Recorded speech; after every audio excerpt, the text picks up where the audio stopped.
Welcome sa Dries TV. Kung interesado ka sa ganitong news, huwag kalimutang isubscribe ang ating YouTube channel. Maraming salamat! Welcome back again sa ating YouTube channel mga kakimpaw. And sa update natin ito, pag-uusapan natin ay tungkol sa mga importanteng kaganapan kina Kim and syempre kay Paolo Avellino. Pero bago po ang lahat, maraming salamat sa inyong patuloy na pag-support at pagsubaybay sa mga daily update natin. Kaya naman bilang pasasalamat, narito po ang isang napili kong komento patungkol ito sa naging previous update. Unang komento mula po ito kay Ginang Flora Bustos. Sabi niya, Happy birthday Kim! My wish and pray for your success in everything. May God guide you in all your plans in life. I'm always praying that you and Paulo will receive the sacrament of marriage soon and live happily with your kids to be with Aki forever. Happy birthday again!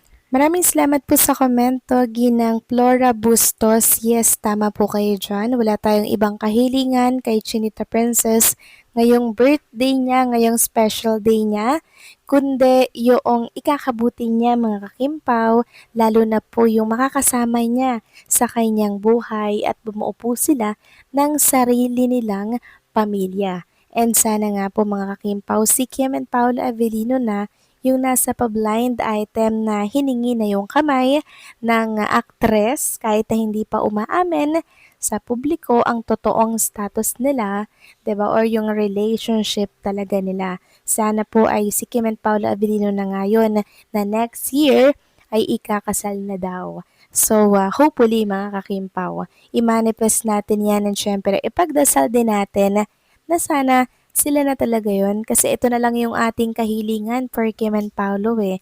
Nasa tamang mga edad na naman sila and syempre stable na rin naman po mga kakimpaw ang kanilang buhay. Kung baga pwedeng-pwede na silang lumagay sa tahimik at lisanin ang showbiz industry.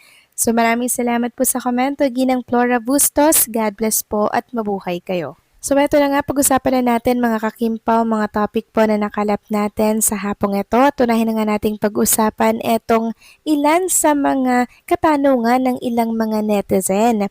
Bakit daw hindi pa daw po bumabate si Paolo Avellino kay Chinita Princess? Gayong isang type lamang daw naman ang happy birthday. Sabi nga dito sa isang post sa EXO, "What's up, Kim Pao? It's getting late and your boss, Paula Avellino, still hasn't greeted her. Just gonna post on IGs and type happy birthday or something and can't even manage that. Like he's some high class, high value guy who can't be bothered to do such a mundane things." So, hindi na po natin na-screenshot yung kasunod nito mga kakimpaw, no? So, mahaba pa naman po ang araw at hindi pa naman ito natatapos mga kakimpaw, di ba? Hindi naman ibig sabihin na hindi bumati si Paolo Avellino dito po sa mundo ng social media, hindi niya na binati si Chinita Princess na kanyang birthday. Kasi sabi ko nga po kanina sa inyo, hindi man bumati yan sa social media pero in private, bumati na yan syempre mga kakimpaw. At for sure may pa-surprise yan at regalo for Chinita Princess. Maari bang hindi batiin ni Paula Avellino si Kim Chu ngayong special day niya? Mukhang napaka-imposible po nun mga kakimpaw. Knowing Paula Avellino, iniingatan niya lamang talaga yung privacy kesa maging bulgar sa publiko. 'Di ba? So hanggang gabi, antayin natin yung pagbate nitong si Paulo sa birthday po ni Chinita Princess. Samantalang, pag-usapan naman natin itong ilalabas po ni Kim Chu na parang pasabog niya ngayong kaarawan niya mga kakimpaw. So tama po yung kanyang naging shoot doon po sa El Caballo nung nakaraan sa Subic Bay. Ito po pala yung para sa birthday niya. Photoshoot birthday. Yes, mga kakimpaw. And inilabas nga po niya yung video dito, sobrang ganda at sobrang pasabog. Nakita nga natin doon na nangangabayo si Chinita Princess. And sobrang ganda po ng atake ng video. Talagang cinematic mga kakimpaw. And syempre, gawa ito ng nag-iisang si Isaias. Sobrang husay niya, no? Syempre, meron po itong kalakip na mensahe. Sabi po ni Kim Chu, They say those born in the year of the horse are meant to run, not away, but toward their purpose. This year, I choose courage over fear, growth over comfort, and gratitude over everything.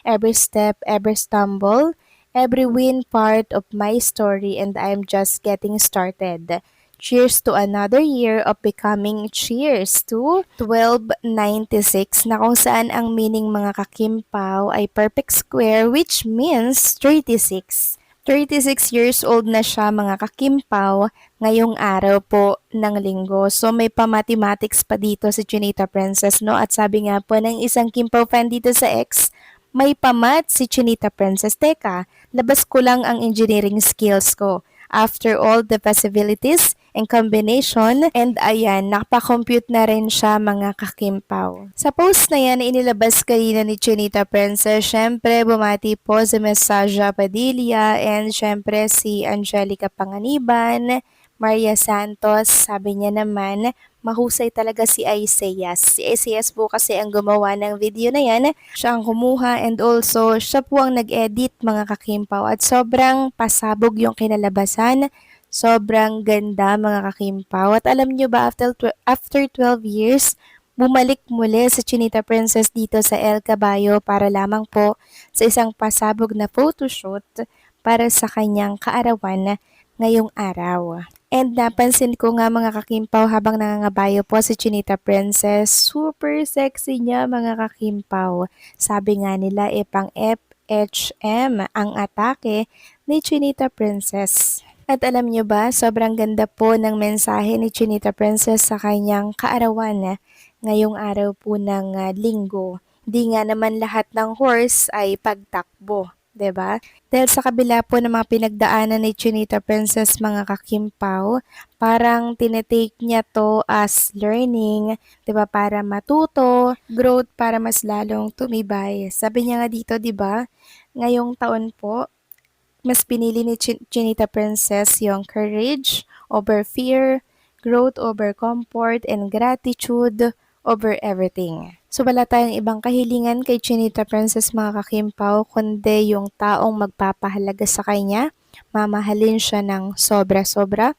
Hindi siya iiwan mga kakimpaw katulad po ng ginawa ng dalawang ex niya. And sana si Paolo Avellino na po mga kakimpaw ang lalaking yun. Dahil wala na naman po siyang hahanapin pa kay Chinita Princess mga kakimpaw, 'di ba? Maalaga, loyal, totoong tao, 'di ba? And syempre hindi po siya lolokohin ng isang Chinita Princess. Alam natin yan mga kakimpaw.